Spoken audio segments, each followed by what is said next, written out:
the channel. Totes Garbo. Totes Garbo. I've got our tags up on the top corner now, so that should be fun. Very nice. Good work.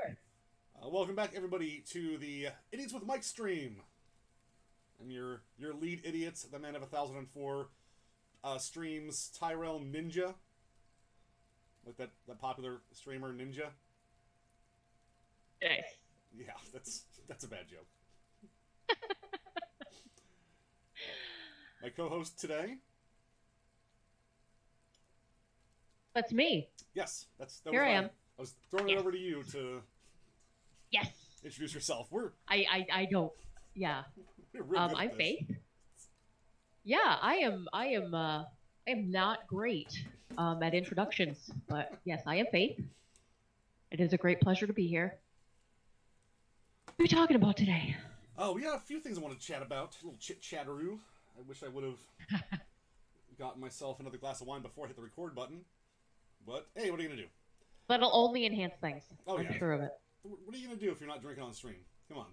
Man. No, truth. That's truth juice.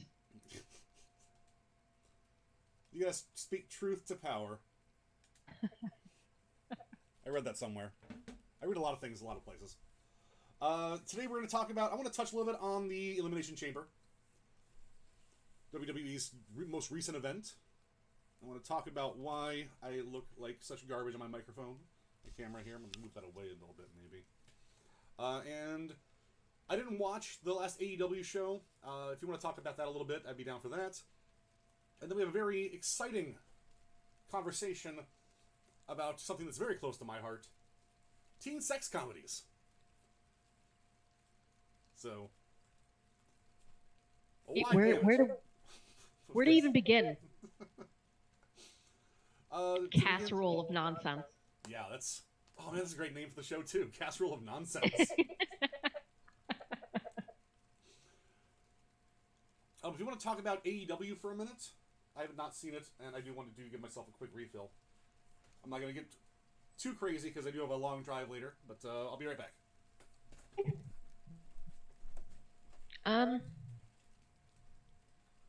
My main takeaway from AEW is that they do a much better job with storytelling in general. Building rivalries, creating motive. Every time I see a WWE pay-per-view in contrast, I can't help but wondering, why are these two people in the ring together? So obviously the tag team match with Kenny Omega and Hangman Page versus the Young Bucks was the biggest highlight, I would say. A lot of really great psychology in that match, and everyone obviously gave 110%. The only thing I could say against it, which my fiance Josh brought up while we were watching, was where do you go from here? Because they pretty much pulled out all the stops. So maybe that wasn't the smartest thing to do. But then, of course, as they were wrapping things up, Hangman Page gets his beer from the crowd, and all I could think to myself was, coronavirus is real, fella. You can't be taking beverages from out of the crowd. You got to smack that to the ground and cover yourself in Purell. That's no way to behave. But other than that, yeah, just really great storytelling all the way through. It's strongly lacking on the WWE product. They've gotten slightly better here and there, but AEW is more consistent with that sort of thing. Yeah, AEW's... I mean, I had too much to do this past weekend, so I was not able to check out Revolution, which is a real bummer. I had to help one of my friends move, and... It's always a bummer, regardless. Yeah, I'm the guy with the truck, so guess who's stuck... stuck moving furniture. You're a pretty big guy, too, so they probably look at you and think, he can haul a couch. But AEW's, I mean, I think you put it succinctly there, like, where do we go from here? And I think up. I mean, they don't even need to go anywhere, honestly. Like, they don't need to continue rising. They just hold the product where it is. You know, be continually great like you are. And I think you're gonna be having a good time. It's just tough when you do spot heavy matches to follow that up, I guess, with like, after you've done all your spots, what do you do? So I hope that they continue to lean very heavily on the storytelling because um, I don't want to see wrestlers kill themselves in the ring. No, I do not. So hopefully they stay the course. Do you feel like they're gonna hit like a WWF 99 2000s tag team problem where it's like, you've got your Edges and Christians doing giant ladder matches where everybody's like slamming through ladders and like how do you top this, and you just can't. That's exactly it. Once you continue escalating things physically, you eventually are going to top out. So I think you have to invest more in things on the emotional level and connecting with the narrative. Man, Hangman Page is a guy I never thought I'd be into, but I totally agree. just, I didn't get it at first, but I'm definitely getting there. he's like a cowboy APA dude where he just hangs around drinking beer and being awesome. He's just into cowboy shit, man. My dad owns countless cowboy boots, so I understand that. Their women's division is just, it needs work. I mean, I guess they've got some good talent to work with, but there just isn't. Their main, I don't know. Their main ladies wrestler is a dentist. Yeah, that definitely has.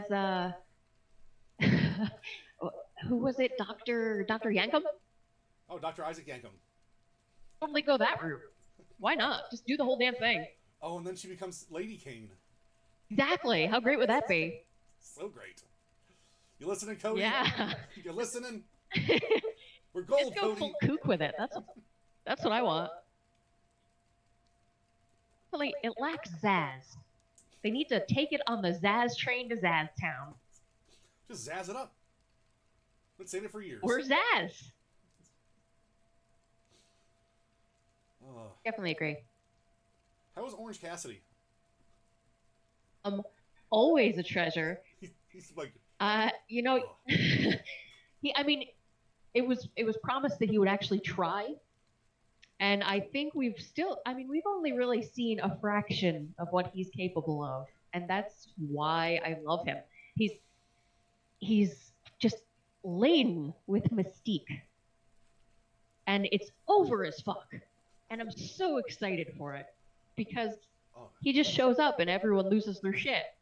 I love it. You don't know what he's capable of. It's that scene from The Simpsons when the two rival gangs are fighting on the lawn, and Homer looks at the one guy. He's like, Marge, that guy hasn't done anything yet, and you know when he does, it's going to be good. That's Orange Cassidy. The other day, I caught a little bit of AEW, I think, last week before. And the issue is I always forget that it's on. And then when I turn it on, it's right at the end of the Orange Cassidy segment. So it's like, I missed it again. Exactly. That's the good stuff. But I watched him, he got punched in the face by, I think, Pac before their match. And he was wearing the same sunglasses that I have, that I'm actually wearing right now. And I got really hype about that. It's like, me and Orange Cassidy, we're like sunglass bros.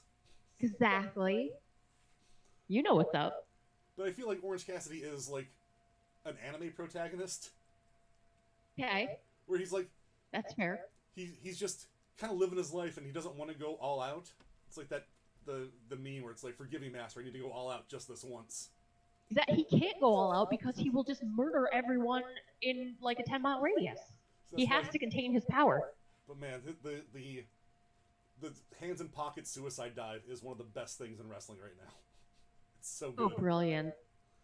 Aloof wrestlers. Who would have thought? And I was at an indie show a few months ago, and there was some douchebag trying to do the Orange Cassidy gimmick, the all denim and just the hands in pockets. And I just looked at him, I was like, you're not Orange Cassidy. And I saw him You're start not to even wrestle, Orange and it was Julius. clear, you're not Orange Cassidy.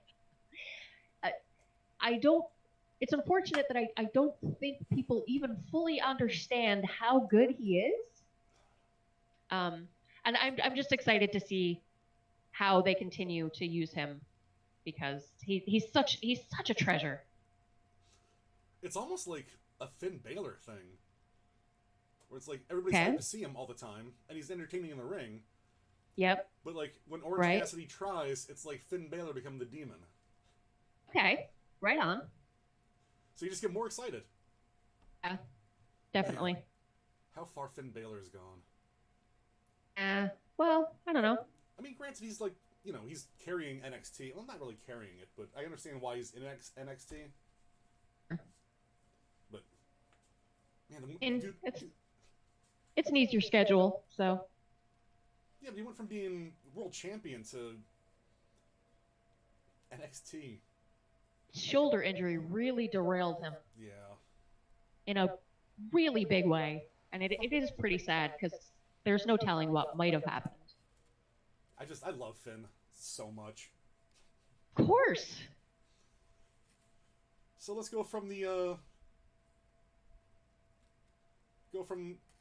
what I missed at AEW to me explaining Elimination Chamber to you. Which is actually kind Please of good. do. You saw what I didn't. I missed the Viking Raiders beating Kurt Hawkins and Zack Ryder. Oh my god. What? Who cares? Yeah. I love Zack Ryder though, and I'm actually a really big Hawkins fan. I love a dude who has like a year-long losing streak. It's not that they're untalented. I just don't care. Give me a reason to care. And they won't give them. In 7 hours of television a week, you can't find a spot for Hawkins and Ryder. There's a lot of people they can't seem to find a spot for. I missed Daniel Bryan and Drew Gulak. Which was a clinic. I mean, those two guys. Yeah, man. And just in wrestling is not just great offense, but great defense. And watching a really talented tactical wrestler counter. So watching those two guys go back and forth was a real pleasure. It's you really forget how talented that Daniel Bryan can be, Oh my God, so much. Because he's always got he's such a versatile player. And he's always got his catchphrases, and he's doing the yeses, and he's always in weird angles with the Wyatts and stuff. But man, as far as pure athletics go, Daniel Bryan is like S tier. He's just so good. Definitely. But I think that speaks more to how they just don't know how to use him. Because he is so versatile. I don't know. I think it's maybe they just try to slot him into weird places where they could be using him better. Is probably more appropriate. I don't know. Well, the guys it was a. I'm just like the guys they want to push won't mesh super well with Daniel Bryan, and honestly, he's not getting another world title run against Lesnar and fucking Goldberg. Well, that's a whole other can of worms. We'll get there. Well, why don't we just do it now? There's no title match on this card, so let's just go ahead and shake this out at the all right, the Saudi Arabia show. All right, let's exercise these demons. Fucking Goldberg showed up, beat the Fiend, one of my favorite champions in a long time. I love Bray. Sure. It's a weird. And it's nice to finally see him get some real push. And it is a weird time for him to have the belt because it's not like he needs it or even seems to want it. He just wants to kill and destroy. But to have him go out there and lose to Goldberg in a 3-minute squash that is just every fucking Goldberg match you've ever seen. Right. Why bother, man? And the thing with a character like the Fiend, he doesn't really need a belt. Yeah, I mean, yeah, but just let him through and do whatever crazy chaos he wants, and he doesn't really need it. But I was actually really digging the stuff where, like, Bray Wyatt's like, "Hey, I'm the champion, yeah. Who wants to come?" That was charming. And then it's like, "Oh, well, no." I do like the dichotomy. Yeah. But fucking Goldberg, man. Yeah. We're we were constantly watching WCW shows, and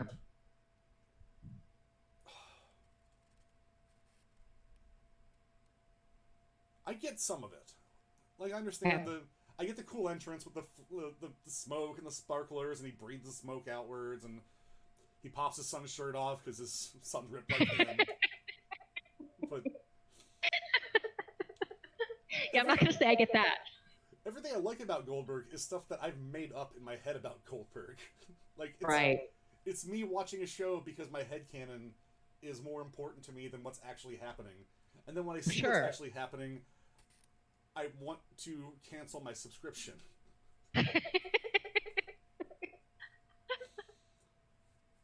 That's all perfectly natural and normal. Yeah, I don't get it either.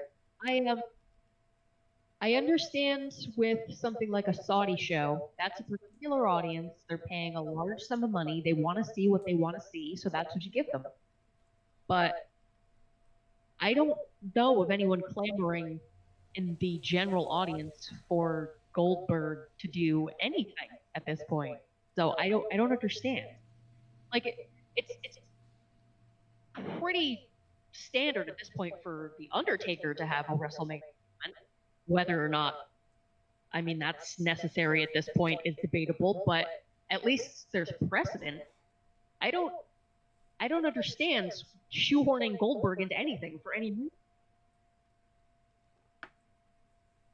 Just don't put the belt on him, you know? If you want the Saudi crowd, just have him go out there and spear and jackhammer fucking Duke Zoopler, you know? Yeah, who cares? Have him beat Ziggler and Rude in 2-on-1. Sure. I guess that's one more spear and jackhammer than WWE wanted to pay for. I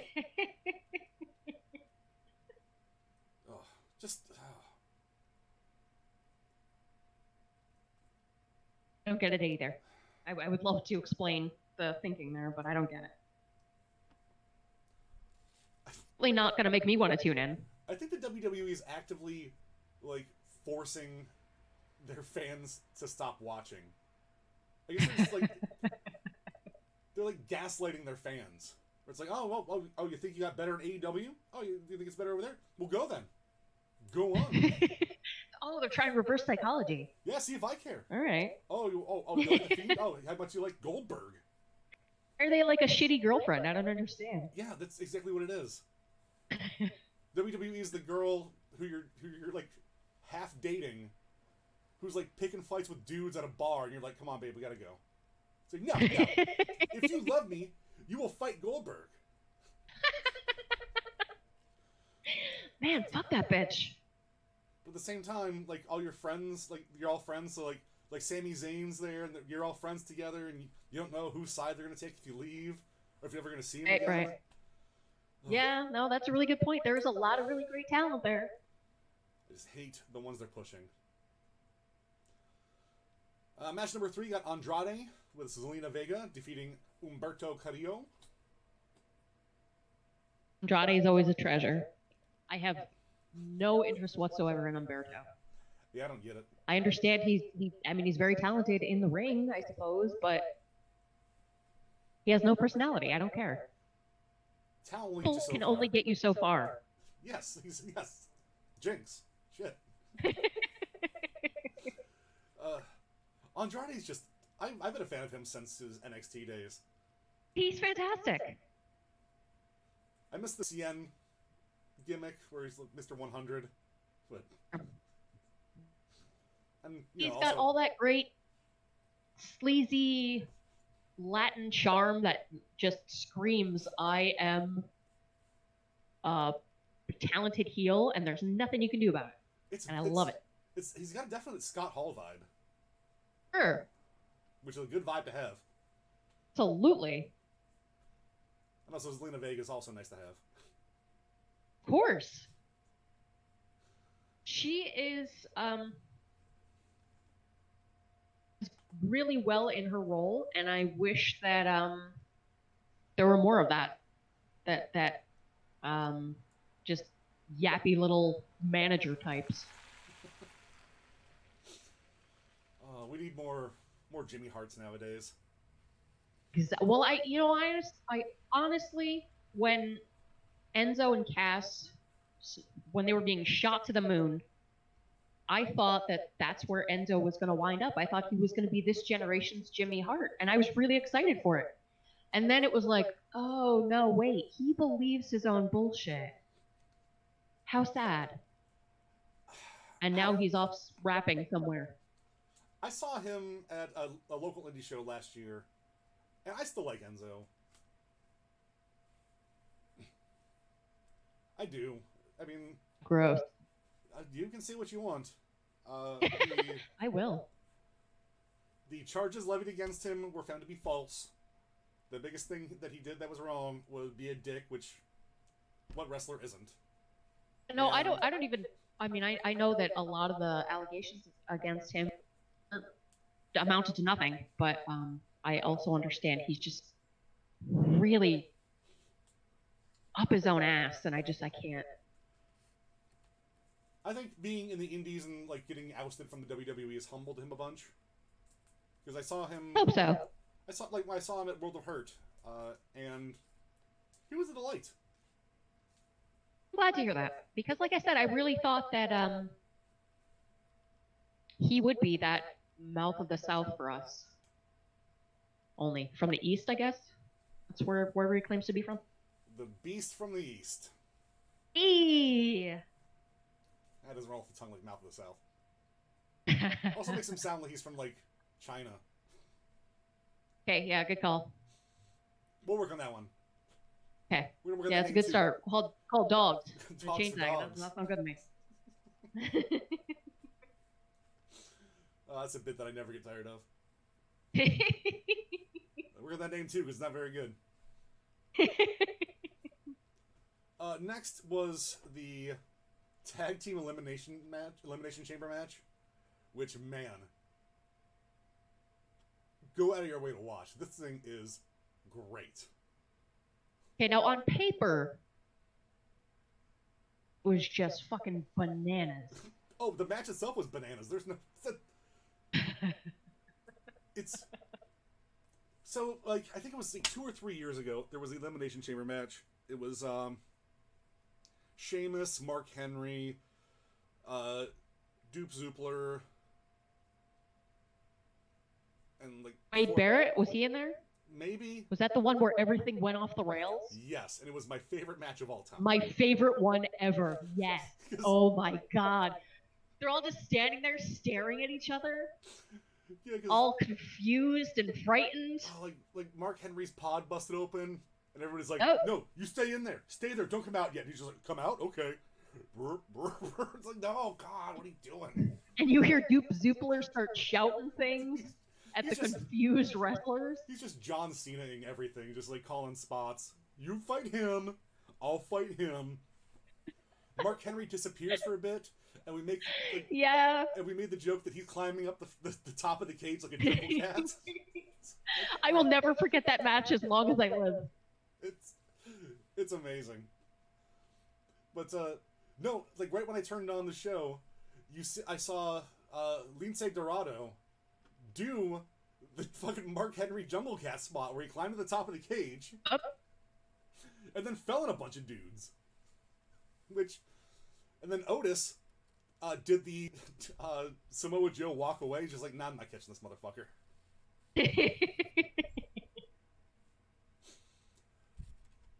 This match. Oh, go ahead. Go ahead. Go ahead. I was gonna say this match turned me on Heavy Machinery. Good way or a bad way? in a good way. I didn't know what to. I still don't know what to make of these guys. But now that I don't care about wrestling anymore, I'm a pretty big Heavy Machinery fan. No, there you go. That's the attitude to have. Apparently, there was a big thing where fucking Dolph Ziggler stole Mandy Rose from Otis. Which, yeah, if I was Otis, I'd be pissed too. Sure. Mandy Rose, if you're watching, call me. So the story of the match was like these guys wanting to get at fucking Ziggles and Rude. And when they finally did, it was just so bad. Otis tried to charge Ziggles, went through the pod to the outside. It was dope. I love how we're supposed to believe that these pods are indestructible and this thing is built with such engineering precision, and it seems like it just collapses. Like, that was a good spot, though. I did see that. Yeah, that's cool. You know, New Day. He does look like the kind of guy who can just kind of plow through a wall. So, like, yeah. Like I thought, like I didn't like. Is he supposed to be like special? Are they doing like a new Eugene thing with Otis, and he just has a little like schoolboy crush on Mandy Rose, but they had Valentine's Day together or something, and then maybe. I know. think he's just naive and sweet. I think that's, and so that that betrayal just kind of sent him into a rage. Oh, so it's like a Kane and Tori. Maybe. Oh, man, that was a bad gimmick. He's like, all right, Kane, if I beat you, your girlfriend has to spend the weekend with me. Oh, what? Well, yeah, that's how wrestling works, man. Check the contract. I imagine them just sitting there, like, watching whatever the 1999 equivalent of Netflix was, watching, like, the free Cinemax weekend. Tori's like, what are we going to do? It's a good time. X-Pac just takes a rip of his bongs, like, you want some? And Tori's like, no. X-Pac's like, all right. Sure you don't want to sit down? No, everything looks gross. Yeah. Oh. I'm going to keep my shoes on. Thanks. You take them off if You you can't want. take my jacket. I'm good. I'm just going to stand here. It's going to be okay. New Day had some great gear. It's white gear with like the pictures on it, so it's paint by numbers. And the back was their color, like the color code you needed. It's like which number was what color. It's, man, New Day continues to just be solid. Yeah. They're delightful. They are so good. Give them credit for always taking whatever they're given and having fun with it. I realize now I'm wearing my pink Golden Girl shirt. So if I don't have the shirt on screen, it just looks like I have, like, it's all blending in.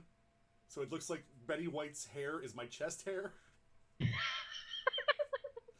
got a really weird look going on right now. Way to bring in viewers. Good for you. What? Yeah. Oh, yeah. Way to bring in viewers. Good for you, yeah. Check out my OnlyFans. It's about time. Miz and Morrison, love those guys, so I was fine with them winning. Aleister Black and AJ Styles with Gallows and Anderson. I love the Good Brothers. The OC. But Aleister Black doesn't do a ton for me. That's upsetting because I love him so much. Yeah, I feel like he's grown leaps and bounds with his promo work. and he's just so damn talented. I feel like his in-ring style is really unique, and Heyman is really high on him. So I'm hoping for good things for him in the future. I'm not gonna say he's not good. I just don't feel it. I guess like he's talented, but the whole I guess I've seen too many Ravens in my time. Okay, Where it's just like, yeah, I get it. You're like Raven 3.0. And no one's gonna top Raven, you know. right. But like, I fucking love his finisher, like the kick, the Black Oh, Mass. good. Oh, it's a thing of beauty. Yeah, that might be my favorite finisher right now. It's so good. So, despite this match being solid, AJ's great, Aleister Black's talented, Gallows and Anderson, I love those guys so It's a hard. pleasure. This was all just leading up to the Undertaker pop-in spot. So Undertaker shows up because what we all want is a fucking Undertaker versus AJ Styles match at WrestleMania. Oh, I have mixed feelings on it. I understand that the Undertaker, probably wants to redeem himself after that debacle in Saudi Arabia, and that's the case that they're not going to deny him that chance. And if he wants to redeem himself, it has to be with someone who can carry him through the match. And obviously that's AJ Styles because he can carry anyone through a match. So I understand it from that perspective. I don't really care. Like, I guess I don't need to see The Undertaker wrestle anymore. that's my His best days are well behind him. that's my stance too. Like I just don't care. Who could possibly care? Right. It's like I feel like it's more a service for him I than that, it is for the fans. I And hear that. they don't give a shit about what the fans want anyway, so. Yeah, good point. Goldberg. Fucking Exactly. Goldberg versus the Undertaker. I don't care. Ugh, I hear that bong, and I don't get hype anymore. I'm just like, oh my god, again, he's back. Right. Right. Street Profits took on Rollins and Murphy. Okay. Fine match. What I saw of it, my favorite stuff involved Kevin Owens. Oh yeah, once he comes in, it's great. And he's the last 2 minutes. He's coming in for the finish. Him just mowing on popcorn. Seth's yelling at him. He's like, "Hey, behind you!" Right before Dawkins like just destroys Rollins. Yes, and what a great spot. It's so good. Owens is Yes. so good. Or what? I wish they did more with. Or one that no matter what they give to him, he's going to do a great job with it. Oh yeah, I want him and Sam to get back together. It was really, really tremendous. I want them to get together. Just They so know each other so well. Just so they can, like, get together. Just so they can break up and fight again. That's all I want. Right. A reason for them to Yeah. fight in amazing matches. Best rivalries are from the best friends.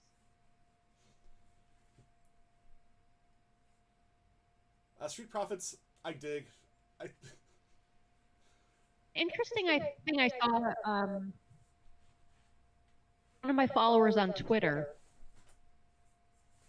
one of my mutuals, he's in England, and he was asking about the Red Solo Cup. And I said, do they not have red Solo Cups in England? He was like, well, we have plastic cups. Does the color matter? Yes, I was like, well, yeah, it's kind of a absolutely. cultural thing. We have But it songs didn't about occur to Red me Solo that like Cups. that might not translate to the rest of the world. And so I had to explain some of our dumb American culture to him. You mean awesome American culture? I said, yeah, there's this whole shitty country song about it.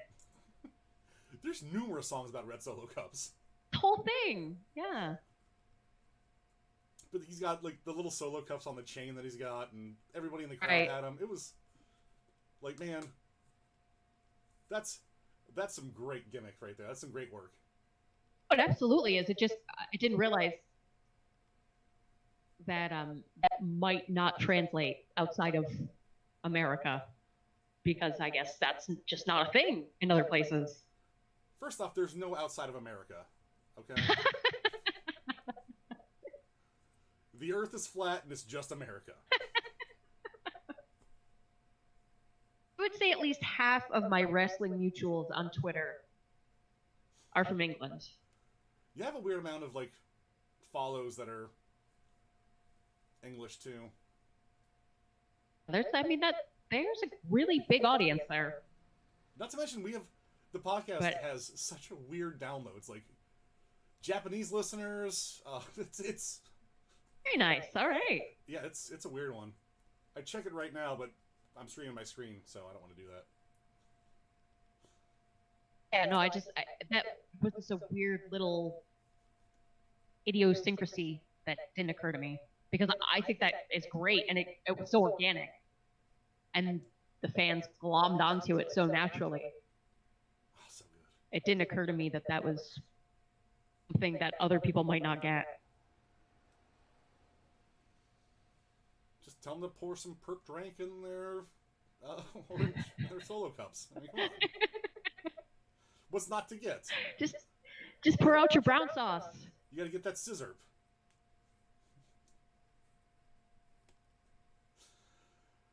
Seventh match of the night, you had the team of Sammy, Shinsuke, and Cesaro taking on Boopy Stringbean for his Intercontinental Championship. When did he win that? Am I that out of it? I would love to say that I've been paying attention enough to know, but I don't.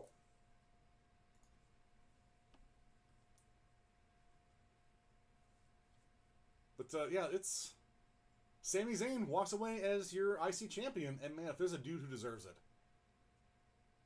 But yeah, it was really nice to finally get a little bit of recognition like that. Sammy is one of my all-time faves. First. I love him as a face, love him as a heel. I love him being the Mario to Shinsuke's Luigi. Okay.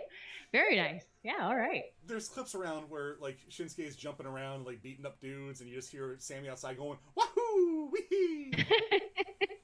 That's good stuff. It's great. But man, I've loved him since he was tag teaming with the little-known Mexican wrestler El Generico, R.I.P. He died. Daddy's just out there in the ether. No, he died saving an orphanage that was burning down. Or so we thought. But yeah, Braun doesn't need that championship, and Sammy, Shinsuke, and Cesaro fighting for it is going to be very entertaining. Sad what a joke Braun is now. I don't know. They don't give him anything good to do. And what do you do with a dude like that? You know? What they've done? No, that's what you don't do. Look, I'm not saying I have solutions. I'm just saying what they've done has not been good. I don't know what to do. I just know what not to do. Yes, this is what I'm saying. Fine match. 8.5 minutes. That's all it needs. And then your Elimination Chamber match for the WWE Raw Women's Championship match at WrestleMania. Natalya, Liv, Asuka, Ruby Riott, Sarah Logan, and Shayna Baszler. Shayna Sizzler. If you did not like what they did with Brock at the Royal Rumble, you will not like this match. But like to an even greater degree. Yeah. I don't understand. There is a really negative vibe that I've seen for Shayna Baszler, which I don't understand. There's not a lot of support for her in any way, and not just because she's a heel, but people just don't really like what she does or who she is. I think it's because they're just trying to make a Lady Brock, and no one wants that. And the women's division right now is so good. Like, why do we want a Brock Lesnar there? You know, where's Why wouldn't you want a Lady Brock? What's the downside of having a Lady Brock? a 21-minute elimination chamber match? That's Okay, apart from this one match that was just clearly the only point of it was to make her appear dominant. From that, why wouldn't you want a Lady Brock? okay. I've been editing last week's podcast that we just recorded, and I go on this Okay. rant about WCW's hardcore wrestling. Okay. And I guess my main thing is don't waste my time. Okay. If you want to make Shayna Baszler look like a fucking beast, don't sacrifice these other 5 women and 21 minutes of the main event of your pay-per-view to do it. Okay. Like, put on a 5-star match. Put Shayna in... I don't know. Put her in something else. Have this match go on before, not the main event. Like, I get it. You guys have a strong women's division. You want to push, women to the forefront a little bit. And that's fine. That's great. You have an amazing roster that's super talented. Awesome. But give me, like, an Alexa Bliss or a Becky Lynch over Shayna any day, because they have a personality beyond, I'm going to take out my mouth guard and bite your neck. Yeah, I definitely didn't like that. But I love Shayna. I think she's fantastic. And she could legitimately murder everyone in the ring. Yeah, but that's not what I'm watching for. If we're talking about legitimacy, Braun Strowman would have just squashed everyone's head like a bug. Ooh, I want to see that match. I want to see that match against. Humberto. He can go in there. Yeah. Braun Strowman versus Humberto Carrillo in the bug head squash match. My thing with Shayna, she's believable. She is. She's genuine. I maybe this is just me being cynical, but I feel like people are down on her because she's just not the prettiest girl in the room. I feel like I don't see how she's that far removed from Ronda in their grooming and their skill set, but she's not as pretty as Ronda. I don't know. Maybe that's just me being cynical. I think she's awesome. I think that might be a part of it, but I'm gonna take a Greg page here. Sure. Like, she can look however she wants to look and be however she wants to be, but she's got no personality beyond that. And I need that in my wrestlers, Even Brock, who's the beast to destroy, you see him, like, bebopping and scatting with The Undertaker in their matches, when he did his Rumble thing, you saw him... He also has Heyman. Even without Heyman. Like, you saw him in the Rumble when, the big NXT dude came out. Lee? Who? Keith Lee? Yes, Keith Lee. Keith Lee? When Keith Lee came out, you see Brock towards the camera, he's like, oh, that's a big boy. Oh. And then when he starts getting thrown around, you can see him, like, reacting to it. Shayna's just, like, they're just building up to be one punch girl. Yeah. Well, I definitely feel like it might be a little too soon. Brock's got like 20 years on her as far as being able to build an in-ring persona. So yeah, but I don't know. They probably just feel like it's time. She's done everything she can do in NXT, and I understand that Becky is looking to take some time off after WrestleMania, so they're going to need to fill a bit of a void. These are just the worst No, voids to fill I like with. her. Just it's like when Beth Phoenix was fighting the Divas, when she's just the giantess, and everyone else that is the frail, waifish playboy playmate. You know, it's like, oh, who's gonna beat this girl? And no one. Yeah. I mean, it was not a well booked match. I'm definitely not going to argue that. I don't have a problem with Shayna. I like the way she worked with Asuka. That was great. Well, Asuka is top tier, so She's again, she's going to make anyone look good. But man, like Natty can't hold a candle to that. Liv Morgan, she's good. Ruby Riot's entertaining. Ruby Riot's good. She's great. And Sarah Logan's good. I mean, they're all good, but for sure. Well, like you said, that their women's roster right now is really stacked. Yeah, that's not a problem at all. Such but a great roster. So, I take it back. Shayna Baszler is not being booked like Brock Lesnar. She's being booked like the Ascension in NXT, and that's what I don't like. Oh, oh no, that doesn't augur well. Maybe she's got a time machine for us. Ooh. We got some Houdinis to kill. And that is the weirdest joke I've ever made. Still young. Alright, we're going to take a quick break. I need to use the restroom. Want to grab another cup of wine. And we will be back shortly. If you want to chit-chat about stuff, you can go ahead. I just need a minute here. Are you still there? Did I lose you? Here. Right. I'm still here. Yeah, take a quick 5 minutes. Bathroom break. Do what you gotta do. Be right back.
It's real.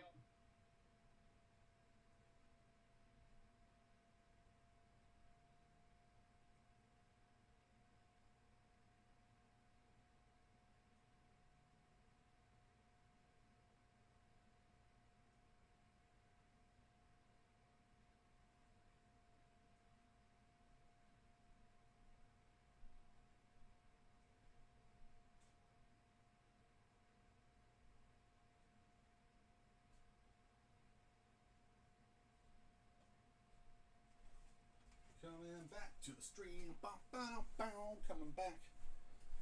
And we're back. Are you back? I'm back. Back. Can you hear me? I can hear you. We're back. Hmm. All right. Now, the topic of today's show, after the hour of wrestling, is teen sex comedies. Now, As of course it is. because of course.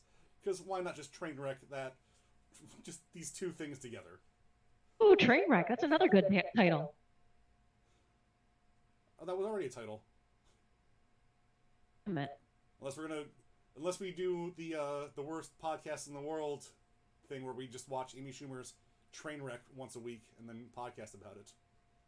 Would prefer not. Hard pass. So this is something I've been thinking about for a while. Greg and I, for Bad Movie Fridays, check it out on YouTube, was Good Boys, which was a hard R, I mean, I guess, preteen comedy. And there's a difference between, Okay. you know, like, when I first saw it, I was like, oh, it's just going to be kids swearing. It's like, oh, what if Stranger Things boys said fuck? Right. Hold on. I think our stream's lagging.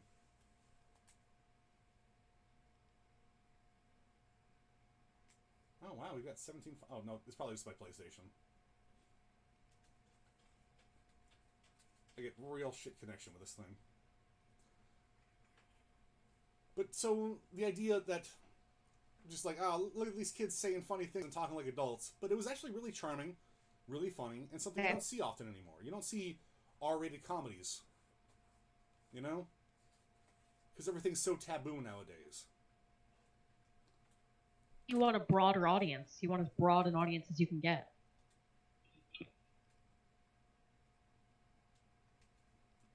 So, it made me harken back to a day when teen sex comedies ruled the theaters.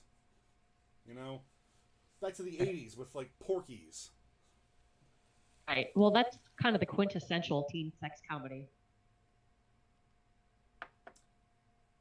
You know, you got Superbad in the late 90s, early 2000s, I forget when that came out.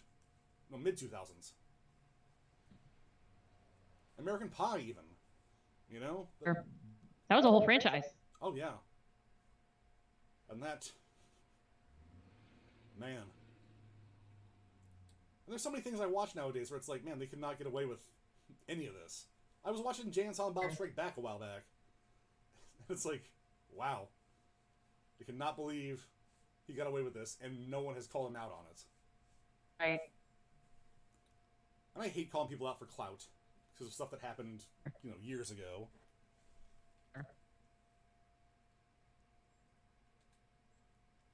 But yeah, I mean, as far as like best teen sex comedies, what are your picks? I definitely haven't seen the volume that you have. I've been going through some random lists, not even knowing how many there have been, realizing I really haven't seen, like, I never saw Superbad.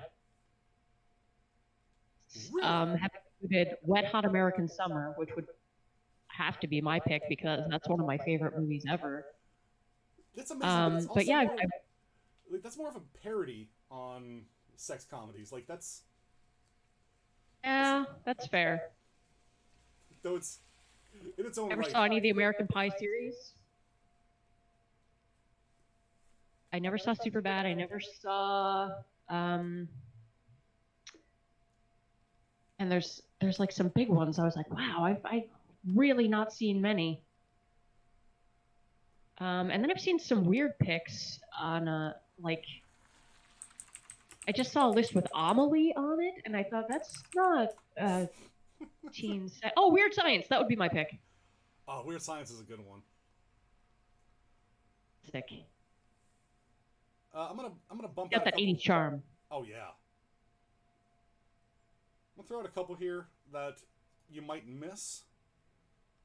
Uh, and the one that I really want, the one that sparked this conversation, I really just wanted to talk about Sex Drive. Sex Drive is the best. I remember there was a good solid month or two where you were pushing that hard. I think in the same week you watched it with me, you watched it with Greg, you watched it with Scott. Like it was just nonstop. Because it's great. And it has the best unrated, like the best unrated director's cut ever. Okay. So the movie itself is hilarious. It's got James Marsden, who I secretly love. The dude's awesome. Just saw Sonic. He was great. Can't believe I liked that movie. With the unrated director's cut of Sex Drive is basically the same movie, but they green screen naked people into it. Wait, like the Star Wars updates, but with naked people? Yes. So like, a guy will like walk out of a scene, and there's just a big black dick there.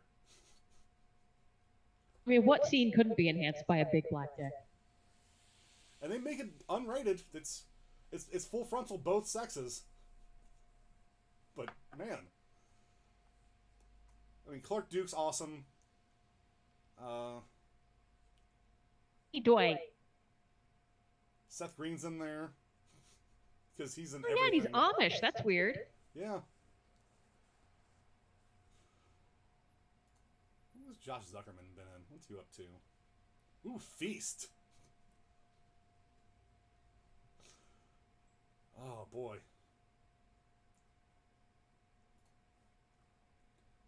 Directed by Sean Anders. Ooh, yeah, you do not look like. He looks like a weirdo guy from. Oh man, this is falling apart real quick. I did not prepare anything for this, so. Well, what is it specifically that you love so much about Sex Drive? Like, It's why were you drawn to that so much? it's really I find it relatable, like the idea of driving cross country with a girl you met online. I think it's a fun premise. It was very now for the time. You know, you'd see a lot of things trying to do internet dating poorly, and this really worked. I like the underdog story. It's just, and Clark Duke's hilarious. The writing I think is on point. James Marsden is just great in it. And everything's off the wall. Nothing's super grounded. So I think that carries a lot. Feel like it still holds up now? I think a lot of movies still hold up, even with whatever climate, politically or socially, people think it is. I think a little bit different. I don't let those things like that bother me. So I don't think it's worth watching. You'd still think it was funny now? If you were to sit down and watch it for the first time now? Yeah. I think it would still, yeah, okay. All right.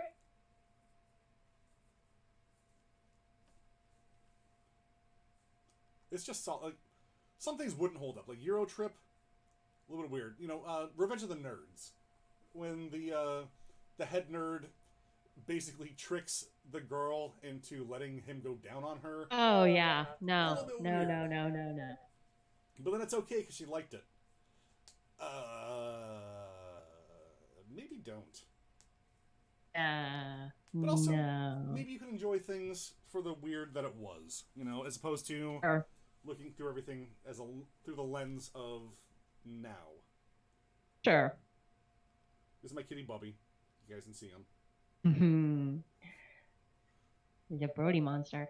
I guess as a woman, I just can't really relate to the sex comedy as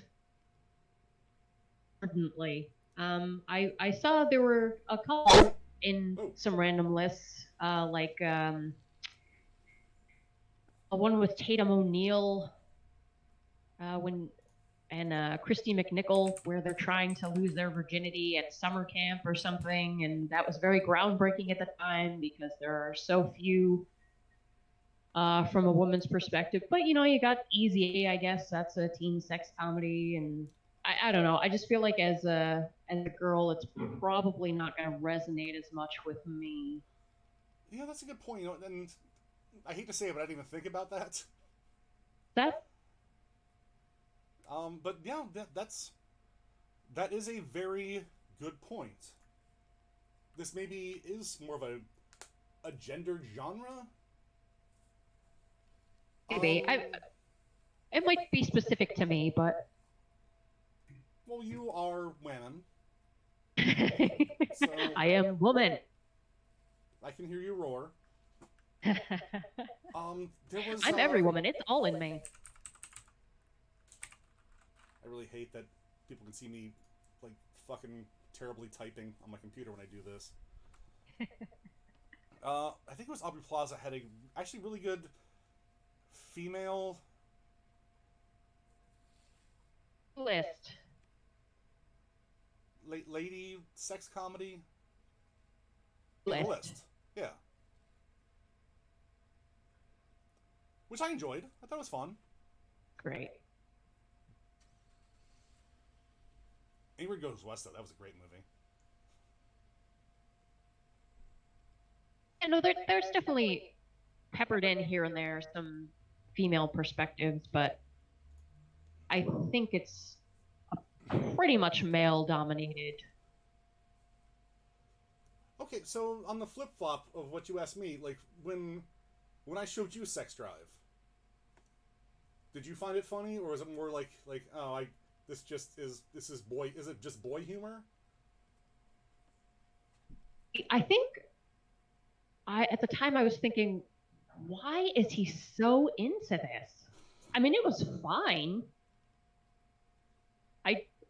I but I was just like, wow, he is real hyped about this film.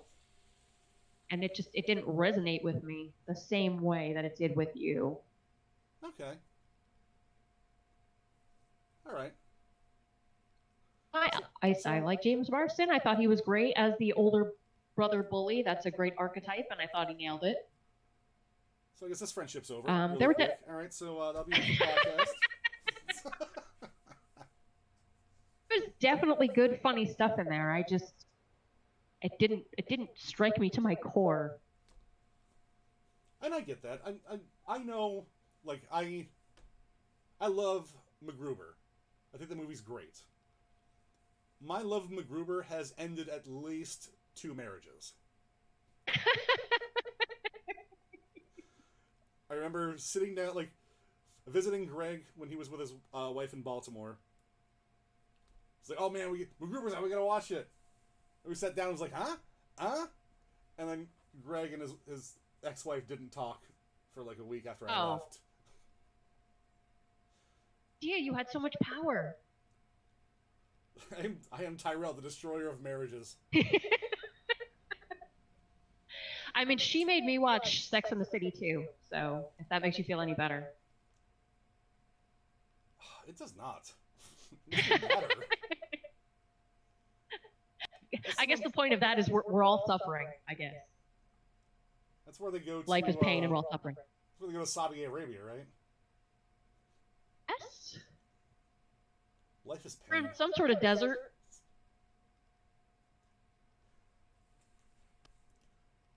So, do you think there's a correlation between, let's say, teen sex comedies, which guys enjoy, and the I'm just gonna use loosely here, like the rom-com genre,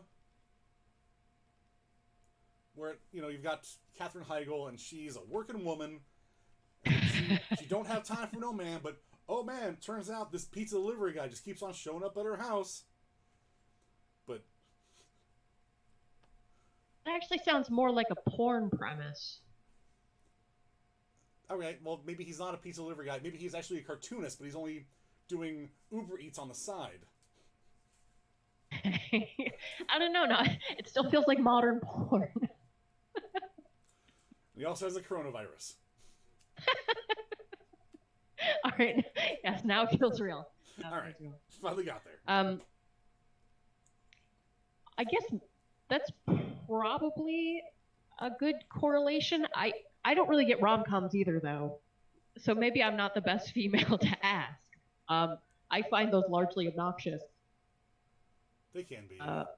and often more pandering than anything. But I don't know. I guess that gets up on a boo-boo for most women that maybe I don't have. You say pandering. Maybe. When you say pandering, I think about like teen sex comedies, and that's kind of what that is, but for the other way. It's like, oh man, we're gonna see some boobies, and we're gonna make some dick jokes. So it's, right. Man, yeah, maybe we just cracked a code today. I think that's probably pretty fair. All right, so new genre for you. Okay. A young British woman is working for a wealthy British family. Turns out she's watching their son, and it turns out he's got a creepy doll.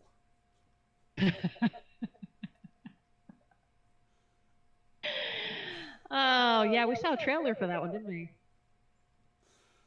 Oh, that's a sequel to that one. Oof. Oof magoof. Yeah, Is that a genre? Oof magoof? Yes, it is, actually. I just explained it. It's called Blumhouse movies. Oh, but they're so delightful in their way. I sat through fucking Fantasy Island, alright? You've already seen Fantasy Island? Yes, I did. It was garbage. Oh, you son of a bitch! No, you should be thanking me. I will not. I wanted to see that. I watched that on my birthday. Wow! Oh my god, you live your best life. I'm living someone's best life, it's definitely not mine. Whatever Truman Show thing that's watching me better be enjoying it, because, Ugh. But you know what you're walking into. And I guess that's probably pretty similar when it comes to a teenage sex comedy. You know what you're gonna get. I mean, that's the problem with all cinema nowadays. Like, you know what you're gonna get. True. I hate that we're hyping up movies a year in advance. Like, fucking Star Wars will be like on, December 31st, 2019. They'll be like, oh, in the year 2021, here comes a new Star Wars. Right. It's like, oh my god, I'm so excited! Ah! It's like, oh. Is anyone still excited about Star Wars? No. I find it hilarious that the Force Awakens was so universally like, yeah, this is fine. Right. The Last Jedi is so diversive. Yeah. I'm on the hate side, by the way. And I haven't seen a single bit of it. What other people have said, and the tearing of hair and gnashing of teeth, and the donning of sackcloth that so many Star Wars fans have experienced. And I mean, eventually I'll see it, but I know I'm not going to like it.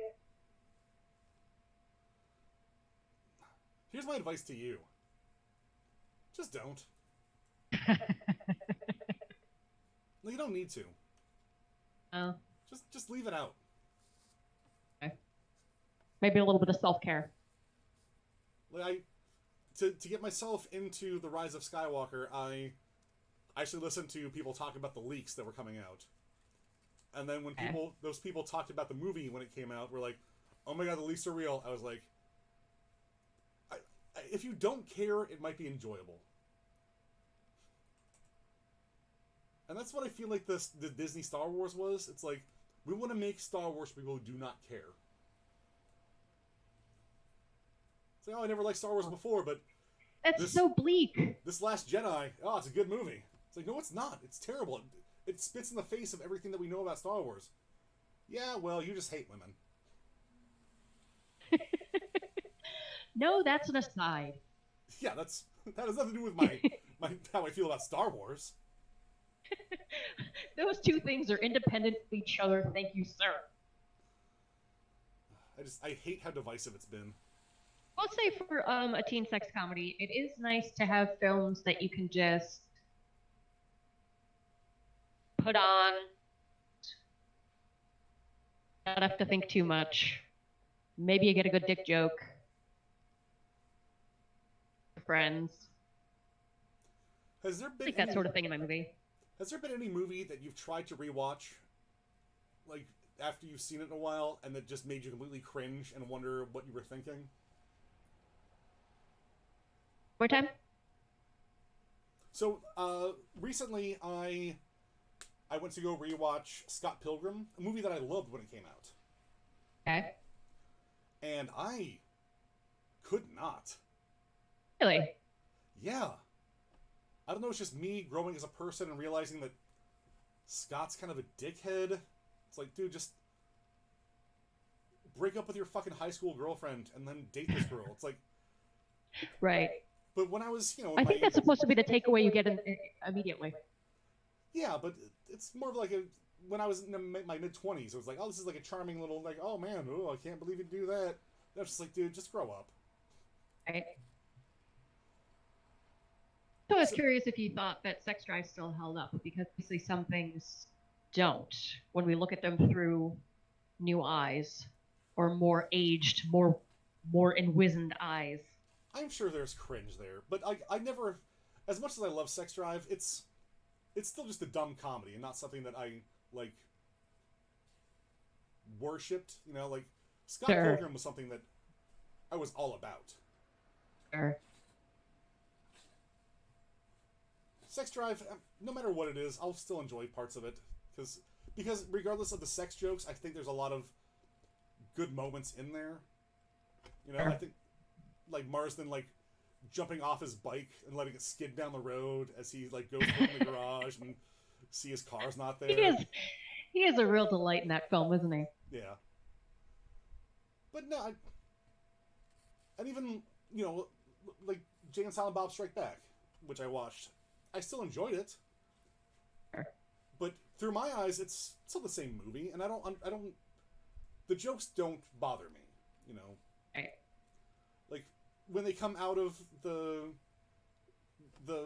diner with the monkey, and it's like, this is my gay lover, and this is our gay son. I see a lot of people having problems with that, but I just don't. Yeah. I think it depends upon the character, too. Something about, like, he's always going to be Jay, no matter what year it is. No matter what is going on in society, he's still going to be that guy. I don't know. I haven't seen the new Jay and Silent Bob reboot yet. I haven't either. Kevin Smith has not had a great track record lately. I saw Tusk. Yeah, because he wanted to go on this weird Canadian horror odyssey for some reason. Yeah, but he played it too safe. He didn't go too much one way or the other. Like, either make it a comedy or make it, like, straight horror. I don't want to see Justin Long in a weird walrus suit crying for 30 minutes. That probably wasn't the movie for you, then. And I haven't seen the one where there's Nazi hot dogs starring his kids. That's... Yeah. Well, his kid and Johnny Depp's kid. So much better. You sold it on. You sold me. Yes. Two actors I think are pretty okay. Let's see what their kids I'm pretty can sure. do. I'm pretty sure that's what they put on the poster. Johnny Depp's kid. Here you go. It's set in Canada. Fuck you. Yeah, like in Tusk, when Johnny Depp's playing the detective, and he's just hamming it up and just being weird. I like that stuff. That stuff's great. But man, I don't want to see. I don't get his take on Human Centipede, a movie that no one actually enjoys. Right. Body horror as a genre is, not my cup of tea. It's very fetishistic.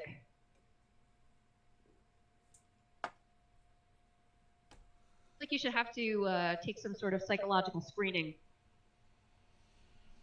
No, I think you just watch the movie, and if you get a boner, then you have something wrong with you. That's a good litmus test. Yes, I fully endorse that. Ooh, I could be a walrus. Need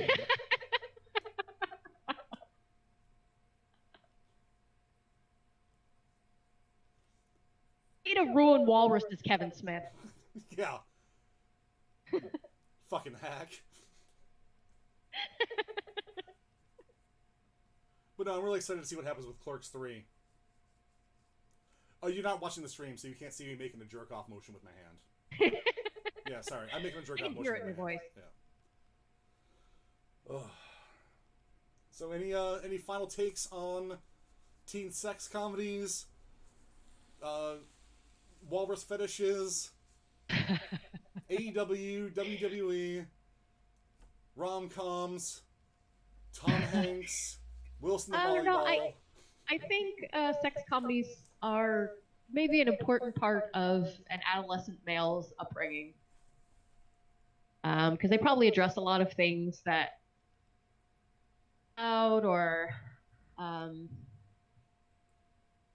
uncertain of. I don't know. I feel like it's kind of an important piece of any young man's growth. But I don't know. Maybe I'm wrong. Maybe I'm just talking out of my ass because, like I said, it didn't resonate as much with me. But I will still watch Weird Science at any time it's on USA, and I love the shit out of it. The movie's so good. I mean, Kelly LeBrock at her peak. Oh yeah. Even beyond that, ridiculous. And John Hughes. I mean, yeah. Maybe that's all it is. Maybe it's all just John Hughes between Weird Science and Pretty in Pink and stuff like that. Maybe every movie is just an offshoot of him. He definitely started the ball rolling. Yeah, I just wish that more movies were made like that were comedies with that hard R, teen sex comedy or not. I think there needs to be. It's not easy to do, though. I know it's not. It's but not. That's why comedy is the hardest thing there is. That's why I appreciate the craft. Sure. You know, and I think that's a way. I get that. And that's why I think there needs to be a way for younger people in their teens to either like hone a craft, like learn what they think is funny for a time, and not just let echo chambers and what's being touted about what's right or wrong influence them. Just find what you think is funny and enjoy it, you know? Says the guy with the Weird Al Yankovic album in his wall next to countless con art. Do you? Yeah, I want everybody else to do themselves as well. In a teen sex comedy way. Not in a creepy way. No, in a creepy way. I need you all to get caught jerking off by your mom on your birthday. And that will start your journey. Memories. Good overarching theme. Yeah. You have big ideas. Yeah. Make memories. Thank you guys for joining us for this Idiots with Mike stream. I've been your head idiot, the man of 1,004 streams, Tyrell, WTF with Mark Maron. Find me on Twitter at 1004 names. I'm Faith. You can find me at Twitter at Carly Pilkers. So, yes, if you find this on YouTube, give us a like, give us a subscribe. And next time we will be just farting into a microphone the entire time. Just riffing, just bebopping and scatting and riffing. Oh yeah. Next time, no topic. We're just going to talk about whatever comes to our head, which is probably going to be pie. Ooh, or cake? No, Faith. That is a good No debate. cake. Oh, it's going there. Yeah. We will see you guys next time. Thanks for watching. Oh, patreon.com/WCWTF podcast. Bye.